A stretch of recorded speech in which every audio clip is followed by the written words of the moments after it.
The ancient witness comes to us today from the book of John, chapter 20, verses 19 through 31. When it was evening on that day, the first day of the week, and the doors were locked where the disciples were, for fear of the Jews, Jesus came and stood among them and said, "Peace be with you." After he said this, he showed them his hands and his side. Then the disciples rejoiced when they saw the Lord. Jesus said to them again, "Peace be with you. As the Father has sent me, so I send you." When he had said this, he breathed on them and said to them, "Receive the Holy Spirit. If you forgive the sins of any, they are forgiven them. If you retain the sins of any, they are retained." But Thomas, who was called the twin, one of the 12, was not with them when Jesus came. So the other disciples told him, "We have seen the Lord." But he said to them, "Unless I see the mark of the nails in his hands and put my finger in the mark of the nails and my hand in his side, I will not believe." A week later, his disciples were again in the house, and Thomas was with them. Although the doors were shut, Jesus came and stood among them and said, "Peace be with you." Then he said to Thomas, "Put your finger here and see my hands. Reach out your hand and put it in my side. Do not doubt, but believe." Thomas answered him, "My Lord and my God." Jesus said to him, "Have you believed because you have seen me? Blessed are those who have not seen and yet have come to believe." Now Jesus did many other signs in the presence of his disciples that are not written in this book. But these are written so that you may continue to believe that Jesus is the Messiah, the Son of God, and that through believing you may have life in his name.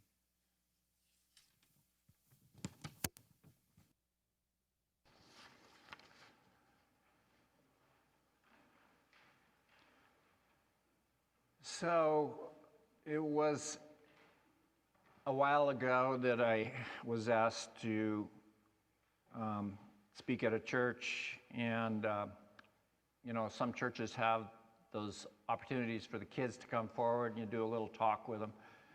And so I invited them up, and I had this banana, and I said, "So I'd like to share this orange with you."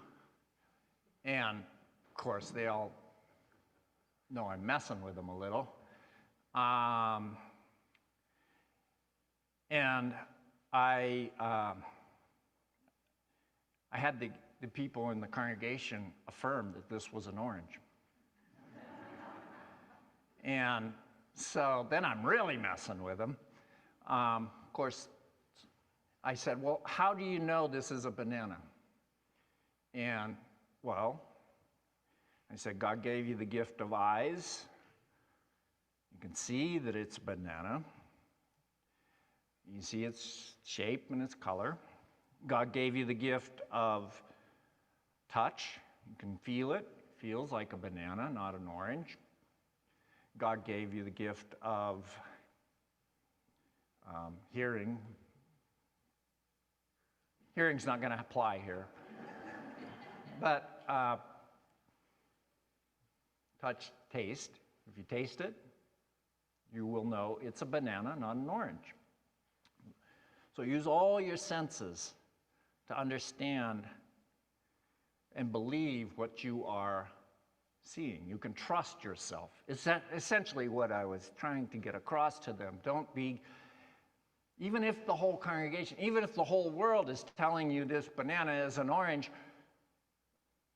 you trust the gifts that God gave you to see. Don't be gaslighted, as they say, by the culture. And that applied then, of course, to other things, to teach them about when you feel something is not right or goes against your conscience. Again, trust yourself, because others will tell you otherwise, and until you can believe or somehow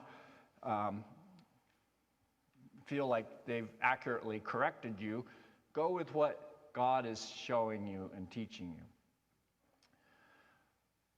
applies a little bit, I guess, to our doubting Thomas story. It was just last week that we declared Christ is risen. And I know at some level we thoroughly believe it. Metaphorically or physically, it matters not to me. So now, somewhat ironically, here we are 1 week later reading the story of doubting Thomas, the empirical scientist of the 12 disciples. A stand-in, if you will, for many, many future followers of Jesus. Thomas admirably refuses to accept secondhand information. That seems right. Be it noted that Thomas the saint was the devoted follower of Jesus and became the devoted evangelist of the risen Christ. Legend has it Thomas went on to establish Christian communities moving eastward throughout Syria, Persia, and as far east as India. In fact, Thomas is somewhat of a patron saint to the churches in India today. Many of us likely first learned of Thomas from childhood when our mothers said, whenever dangerous skepticisms were expressed, "Don't be a doubting Thomas." Or maybe the other version would be quoting Jesus, "O ye of little faith."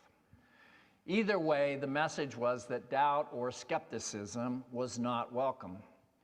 But I believe, as I suspect many of you do too, Thomas, in many respects, normalizes and affirms doubt as an essential ingredient for authentic faith.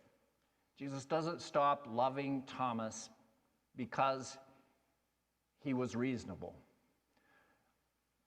I imagine we've all had experiences where we have doubted someone's story and we would only believe it if it could be proven to us personally.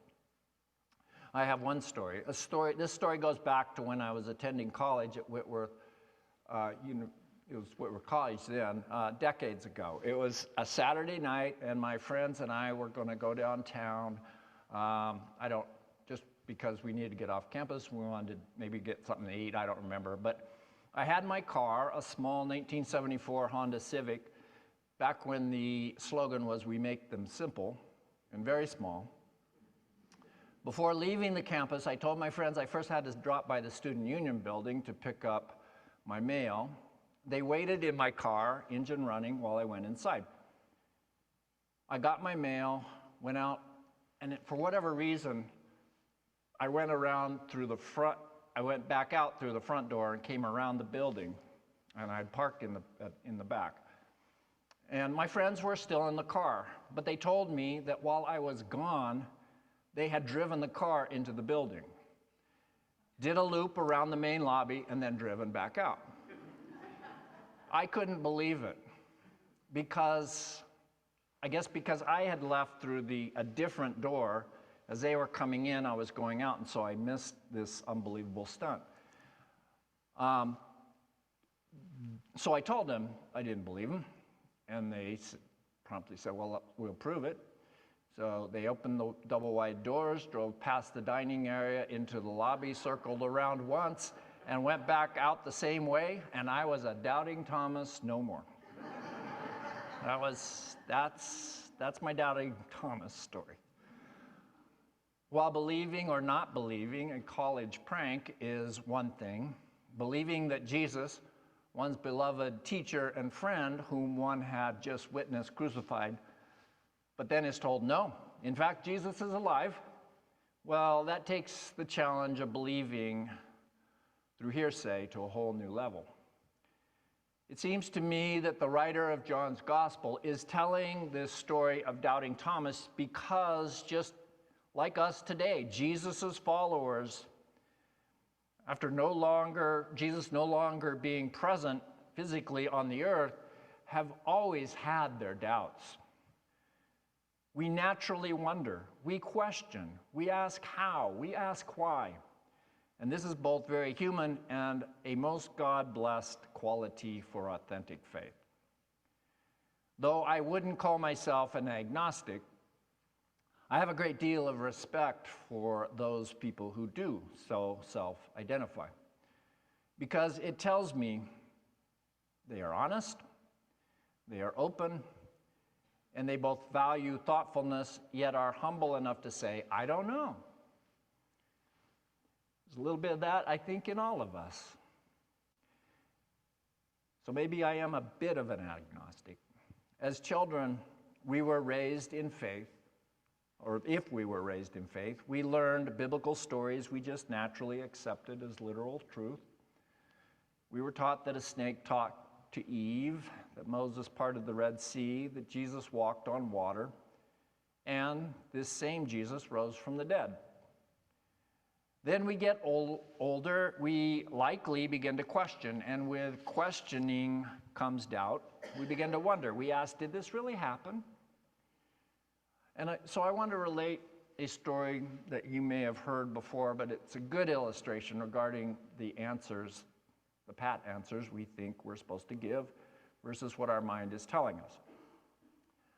The story goes like this, and you may have heard this before. It's a good story nonetheless. In worship, there is, just like I started, there's this, sometimes this children's time where they come up to the front of the sanctuary and have a little one-on-one chat on faith or Bible or some kind of moral lesson. Deacon Bob, I'll give him the name, is in charge of the talk that Sunday. He holds up a picture of a squirrel because he wants to give a little illustration about God's provision and how squirrels use God's gifts of acorns to tide squirrels through the long, cold winter. Deacon Bob, holding up the picture, asks the children, what is this a picture of? There's a long silence. The kids are shy to speak. Finally, little precocious Jessica bravely speaks up and says, well, it looks like a squirrel, but I know the answer is supposed to be Jesus. Oh, good. Maybe you hadn't heard that story before. A deepening and developing faith requires us to move beyond pat answers of supposed to, and moves us to speak real questions about faith. A rich faith requires us to move beyond, well, I know the answer is supposed to be, da-da-da-da. When we move from naive acceptance of handed-down biblical stories and dogmas, we may enter into a phase of doubting and questioning, and maybe, at least for a time, a period of rejecting these received stories. But then, for some at least, there is a kind of deeper and renewed faith. I feel like I've gone through that. Hopefully, we move into a faith that no longer is locked into the limited mode of literal understanding, but rather becomes a faith that appreciates biblical stories as multidimensional truth. A kind of truth that, as far as literalism goes, says maybe, maybe not. But that's okay, because literalness is not the most important concern. When we move into this level of faith, it opens us up to wonder, to paradox, to humility, to mystery. Our biblical stories at this level become, in my opinion, way, way, way richer. At least they have for me. Sorry, I just lost your mic. Oh, I lost my mic. Okay. All right. As for me, like you, a committed follower of Jesus, I hold on to, with, at times, a light touch, the belief that Jesus rose from the tomb. The willing suspension of disbelief, if you will. As I said last Sunday, given the discoveries of quantum physics, of which I understand very little other than what I've been, the general gist, and the said existence of multidimensional universes, and all the fantastical strangeness that physics postulates, I will say the seemingly unnatural biblical account of Jesus' resurrection, at least as it is as plausible as multidimensional universes. We live in so much of an unknown universe. So I'll be the agnostic and say maybe or maybe not. But again, as I said last Sunday, the concern for literalness is not the important question. Believing literally is not the make or break issue, I don't think, for authentic faith. That's good news for those who call themselves agnostics. Regardless of what you make of the resurrection, as I said on Easter, the question is, so what? So what if we believe Jesus literally rose from the dead, or we don't? If all one is concerned about is the literal historicalness of resurrection, it would be nothing more than an astounding and extraordinary good trick. But as a spiritual truth, the story begs from us to answer the challenging question again, so what? What are the implications? What does it mean? There's a term theologians call the second naivete. This term basically means that faith, for many, moves from the received childhood truths that goes through a period of questioning and reevaluating of those received truth, various levels, you might say, of agnosticism, and then there is an emergence of another frame of mind for some. This is what they call the second naivete, where there is an appreciation for the received truths of childhood, but now with a deeper appreciation for paradox, multifaceted meaning, nuances, and a kind of relishing in the mystery and the not knowing. For me, I appreciate that resurrection is a multifaceted truth woven into the fabric of existence. Resurrection as a force of nature we can see proclaimed to us everywhere. As you walked into this church, you saw, probably as I did, the emerging crocus and the hyacinths. When you drive in, you see the Palouse fields, of course. They are bursting with resurrection. And when we witness this year after year after year, we can't help but wonder, where does such life force come from? Where does it go in the late fall? And what is the force of life energy that seems to insist on coming back season after season after season? And mind you, one doesn't have to be a Christian to observe and believe in the concept of resurrection energy. But for our Christian faith, unlike any other of the main religious traditions, resurrection, as understood in the gospel stories told about Jesus, is absolutely central. That's why the simple cross at the front of the sanctuary is where it is. The resurrection story, whether you receive it as metaphor or history, reminds us of the central truth embodied in the whole story of Jesus.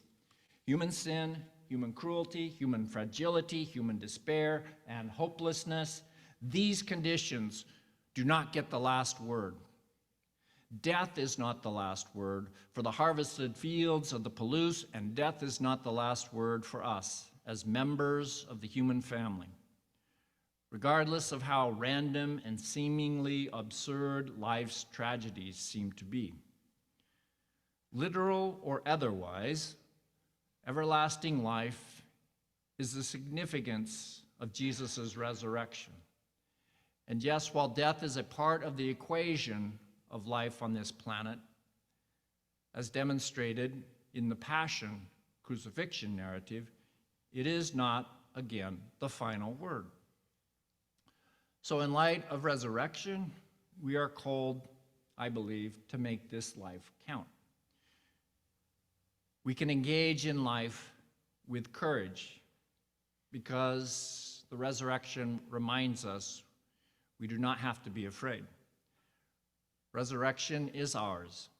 By God's design and God's loving grace, resurrection is your inheritance. It's woven into your life. It is God's promise to you. To that, I hope we can say, thanks be to God. And thanks be to God's faithful servant, the apostle of faith and doubt, Thomas, who went on with great conviction and passion to plant churches in the Far East.